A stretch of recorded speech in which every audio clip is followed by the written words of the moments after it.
நிறைய ட்ராஜடி இந்த வருஷம் நடந்துருச்சு. சந்தோஷமா சுற்றுலா போனவங்கள டெரரிஸ்ட் சுட்டு கொன்னாங்க.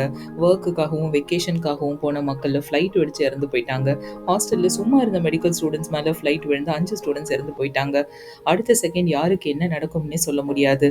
இந்த டிராஜிக்கான ஆக்சிடென்ட்ல விமானத்துல பயணம் செஞ்ச 242 பேர்ல ஒருத்தர் மட்டும்தான் உயிர் பிழைச்சாரு. மத்த 241 பேரும் பரிதாபமா இறந்து போயிட்டாங்க. இந்த வீடியோ ஒரு அவேர்னஸ் வீடியோ. எமர்ஜென்சி எக்ஸிட் எப்படி ஒர்க் ஆகுது, ஃப்ளைட்டில் ஒரு எமர்ஜென்சி வந்துட்டா எப்படி எமர்ஜென்சி எக்ஸிட் வழியாக தப்பிக்கலாம் அப்படின்றது தான் இந்த வீடியோவில் நான் சொல்ல போகிறேன். ஃப்ளைட்டில் ஏதோ ஒரு கோளாறு ஏற்படுது, இல்லை திடீர்னு தீ பிடிச்சிருச்சுன்னே வச்சுக்கலாம். அந்த ஃப்ளைட்டில் இருக்கிற பேசஞ்சர்ஸை கம்ப்ளீட்டாக வெளியேற்றணும். அதுவும் 90 செகண்ட்ஸ்குள்ளே வெளியேற்றணும். எமர்ஜென்சின்னு தெரிஞ்ச அப்புறம் ஃப்ளைட்லேயே அனௌன்ஸ் பண்ணுவாங்க. எமர்ஜென்சி எக்ஸிட் டோர் ஓப்பன் பண்ணணும்.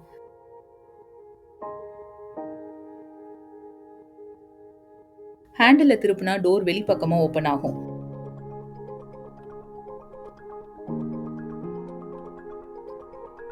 ஓப்பன் ஆன அப்புறம் கீழே ஆரஞ்சு கலர்ல இருக்கு இல்லையா, அதை கிரிட்னு சொல்லுவாங்க.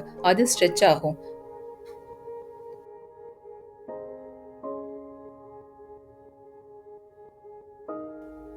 அப்புறம் அதுல இருந்து எஸ்கேப் ஸ்லைடு ஓப்பன் ஆகும்.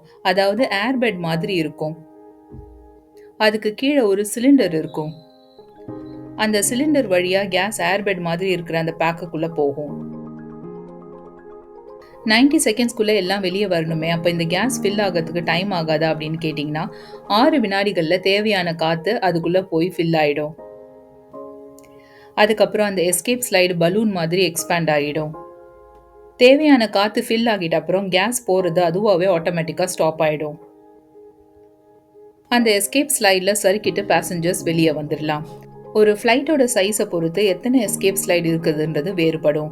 நீங்கள் பார்க்குற வீடியோவில் 1, 2, 4, 5 இருக்கிற எமர்ஜென்சி எக்ஸிட்டில் டோர் ஓப்பன் பண்ண உடனே நான் எக்ஸ்பிளைன் பண்ண மாதிரி எஸ்கேப் ஸ்லைட் வெளியே வந்துடும், எஸ்கேப் ஆகலாம். நம்பர் 3 இருக்கிற எமர்ஜென்சி எக்ஸிட் பிளேனோட விங்ஸ் கிட்டக்க இருக்கு. பிளேனோட விங்ஸ் கிட்ட இருக்கிறத அப்படி டைரெக்டாக ஓப்பன் பண்ண முடியாது.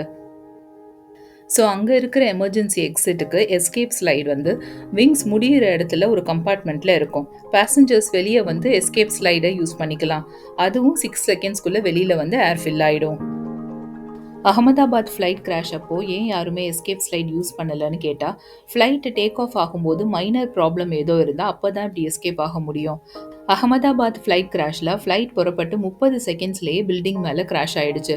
போதுமான டைம் இல்லைன்றதை தாண்டி பயங்கரமாக இடித்ததுனால எமர்ஜென்சி எக்ஸிட் டோர்ஸ்லாம் ஜாம் ஆகியிருக்கலாம். தீ பிடிச்சதுனால பிளெயின் வெடிக்கிறதுக்கு முன்னாடியே பயங்கரமாக புகஞ்சிருக்கும். யார் எங்கே இருக்கிறாங்கன்னே தெரிஞ்சிருக்காது. தப்பிச்ச அந்த ஒரு பர்சன் கூட எமர்ஜென்சி எக்ஸிட் வழியாக தப்பிக்கல. பிளேன் போய் இடிச்சதுனால அவர் உட்காந்துருந்த சீட்டு பக்கத்தில் பிளேன் வந்து பிரேக் ஆகிருந்திருக்கு. தீ ஃபுல்லாக பரவறதுக்கு முன்னாடி அந்த பிரேக்கான ஓட்ட வழியாக அவர் வெளியில் வந்திருக்காரு. என்னதான் சேஃப்டி மெஷர்ஸ் இருந்தாலும் சிச்சுவேஷன் கண்ட்ரோல் மீறி போச்சுன்னா ஒன்றுமே செய்ய முடியாது. பட் ப்ரிகாஷனாக ஃப்ளைட்டில் போகிறதுக்கு முன்னாடி இதை பற்றி தெரிஞ்சுக்க வேண்டியது அவசியம். இந்த மாதிரி ஒரு ட்ராஜடி இனிமேல் நடக்கக்கூடாது.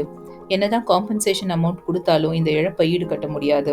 ஃப்ளைட் போகிற பேசஞ்சர்ஸ்க்கு 1000 கண்டிஷன் போடுறதுக்கு முன்னாடி ஃப்ளைட்டோட மெயின்டெனன்ஸை ஒழுங்காக பார்த்துருந்தா இவ்வளோ பெரிய ட்ராஜடி நடந்திருக்காதுன்னு சொல்லி இந்த வீடியோவை முடிச்சுக்கிறேன். அடுத்த வீடியோவில் பார்க்கலாம். Take care.